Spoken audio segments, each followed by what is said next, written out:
Hello friends, ഞാൻ മനോജ്. നമ്മൾ discuss ചെയ്യാൻ പോകുന്നത് മഴയെക്കുറിച്ചാണ്. വെള്ളം എത്രമാത്രം അത്യാവശ്യമായ ഘടകമാണെന്ന് നമുക്കറിയാം.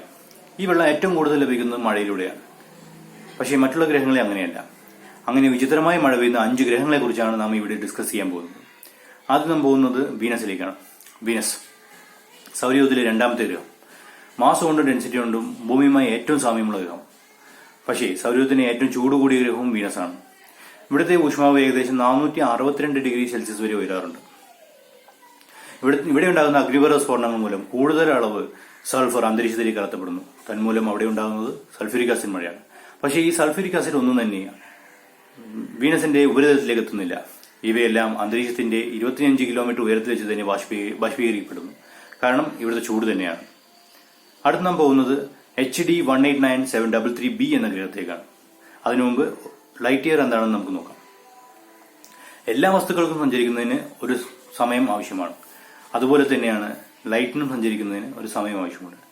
ഒരു ലൈറ്റ് 1 വർഷം കൊണ്ട് സഞ്ചരിക്കുന്ന ദൂരത്തെയാണ് ഒരു ലൈറ്റ് ഇയർ എന്ന് പറയുന്നത്. ഒരു ലൈറ്റ് ഇയർ എന്നാൽ ഏകദേശം 6 മില്യൺ മൈലാണ്. ഇനി നമുക്ക് ഗ്രഹത്തേക്ക് വരാം. HD 189733b. ഈ ഗ്രഹം സൗരയൂഥത്തിൽ നിന്നും 63 ലൈറ്റ് ഇയർ അകലെയാണുള്ളത്. ഇവിടെ ഏറ്റവും കൂടുതൽ കാണപ്പെടുന്നത് സിലിക്കേറ്റ് പാർട്ടിക്കിളാണ്. നമ്മൾക്ക് എല്ലാവർക്കും അറിയാം, പ്യൂർ ഗ്ലാസ് നിർമ്മിക്കപ്പെടുന്നത് സിലിക്കേറ്റ് കൊണ്ടാണ്. അപ്പോൾ അവിടെ പെയ്യുന്ന മഴയും സിലിക്കേറ്റ് മഴ തന്നെയായിരിക്കും. അതായത് പ്യൂർ ഗ്ലാസ് മഴയാണ് 189733b എന്ന ഗ്രഹത്തിൽ പെയ്തുകൊണ്ടിരിക്കുന്നത്. ഇനി നാം അടുത്തത് പോകുന്നത് HAT P7b എന്ന ഗ്രഹത്തേക്കാണ്. ഇത് ഭൂമിയിൽ നിന്നും 1044 ലൈറ്റ് ഇയർ അകലെയാണുള്ളത്. ഭൂമിയെ വെച്ച് നോക്കിയാൽ ഭൂമിയുടെ 16 മടങ്ങ് വരും ഈ ഭീമൻ ഗ്രഹത്തിന്.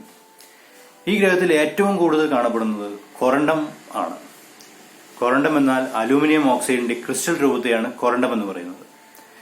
ഈ കൊറണ്ടം തന്നെ പല നിറത്തിലുണ്ടാവും. ഇതിൽ റെഡ് കളറിലുള്ള കൊറണ്ടത്തെ പറയുന്നത് റൂബീസ് എന്നാണ്. മറ്റുള്ള കളർ സാഫിയർ എന്നും. അപ്പോൾ അവിടെ പെയ്തുകൊണ്ടിരിക്കുന്നത് റൂബീസിന്റെയും സാഫിയറിന്റെയും മഴയാണ് അവിടെ ഉണ്ടായിക്കൊണ്ടിരിക്കുന്നത്.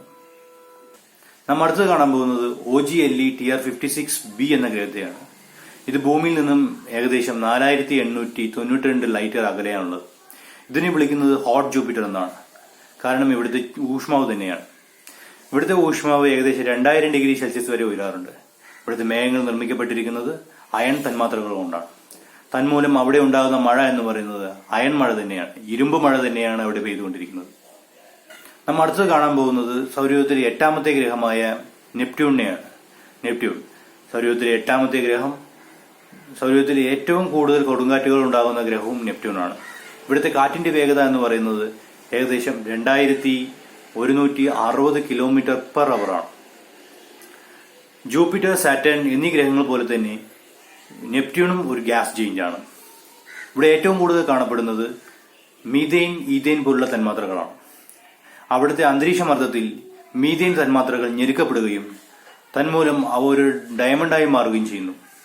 അതെ, അവിടെ പെയ്തുകൊണ്ടിരിക്കുന്നത് ഡയമണ്ട് മഴ തന്നെയാണ്. ഇവിടുത്തെ അന്തരീക്ഷമർദ്ദം എത്രയാണെന്ന് നമുക്ക് അറിയണമെങ്കിൽ നെപ്റ്റ്യൂണിന്റെ ഉള്ളിലേക്ക് ഏകദേശം 7000 കിലോമീറ്റർ ഉള്ളിലേക്ക് കടന്നു ചെന്നാൽ മാത്രമേ ഇവിടുത്തെ അന്തരീക്ഷമർദ്ദം എന്താണെന്ന് നമുക്ക് മനസ്സിലാവുകയുള്ളൂ. ഇതുപോലെയുള്ള ഗ്രഹങ്ങൾ നമ്മുടെ മിൽക്കി വേ ഗാലക്സിയിൽ നിരവധിയുണ്ട്. പക്ഷേ അവയെ എല്ലാ ഗ്രഹങ്ങളിലും വെച്ച് ഭൂമിക്ക് മാത്രം ഒരു പ്രത്യേകതയുണ്ട്. എന്തെന്നാൽ ഭൂമിയിൽ മാത്രമേ ജീവൻ നിലനിർത്താനുള്ള സാധ്യതയുള്ളൂ. ഈ വീഡിയോ ഇഷ്ടമായാൽ ലൈക്ക് ചെയ്യുക, ഷെയർ ചെയ്യുക. ഈ വീഡിയോനെ കുറിച്ചുള്ള നിങ്ങളുടെ അഭിപ്രായം കമന്റ് ബോക്സിൽ രേഖപ്പെടുത്തുക. Until then, it's me Manoj signing off from you.